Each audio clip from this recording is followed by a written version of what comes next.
kami dari Partai PD Perjuangan yang tentunya Partai Wong Cilik, kami berharap ini menjadi bagian dari kerja-kerja kami di lapangan untuk mengadvokasi para pedagang. Nah, kami berharap bahwa apa yang dilakukan oleh Satpol P dalam hal ini penertiban kami akan mendukung. Tetapi ada hal yang salah di sana berkaitan dengan adanya praktek pungli yang dilakukan oleh Satpol P sendiri terhadap para pedagang yang dititipkan. Nah, hal ini tentunya akan sangat mengganggu mental para ASN lainnya karena praktek pungli harus praktek yang salah tapi dilegalkan atas nama kelembagaan. Nah, ini kami berharap dari fraksi PD Perjuangan tentunya tidak mau itu berlangsung, makanya kami tadi minta kepada wali kota untuk dapat melakukan reorganisasi di Dinas Satpol P Kota Palembang, baik itu secara struktural dan secara kepemimpinan. Karena apa yang ada hari ini, kami bisa bersama bahwa mungkin kalau rekan media yang hari ini bisa turun ke lapangan, boleh melakukan wawancara langsung kepada masyarakat ataupun tempat-tempat yang sudah dilakukan penertiban. Boleh dicek ulang apakah ada pungli tersebut.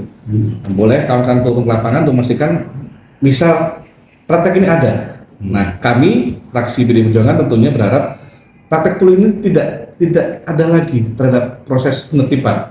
Silahkan tertibkan, tapi dengan disiapkan juga tempat alternatif untuk pedagang lainnya. Bukan ditertibkan, terus mereka digusur 1-2 hari mereka tidak berusaha.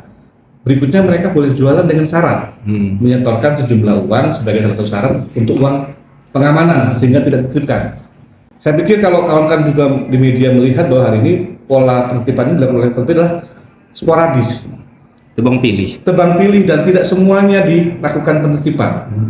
Ada praktek-praktek yang besar tidak berani, tapi yang kecil-kecil yang pedagang asongan, pedagang kopi, pedagang gorengan, rokok, model Taiwan, bahkan pedagang-pedagang yang hari ini berharap makan dari usahanya justru dipersulit. Kami mendukung penertiban, tetapi dengan adanya konsen, bukan sporadis yang hari ini tentu kawan-kawan juga tahu sama bahwa banyak sekali keluhan dari masyarakat berkaitan dengan pola yang penertiban oleh Satpol P Kota Palembang.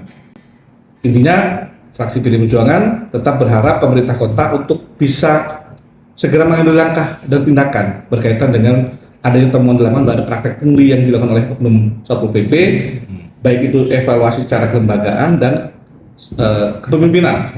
Titik lokasinya mungkin Pak? Yang sudah saya turun ke lapangan pertama di Jalan Jenderal Sudirman, di Pasar 16, di Pasar Kuto dan di Pasar Lemabang. Yang saya sendiri turun ke lapangan, berdiskusi dengan pedagang, ya dengan cara kita orang lapangan, jadi kita mengambil informasi dengan mereka bahwa apa yang hari ini dilakukan oleh Satpol P, apakah sudah tepat atau tidak.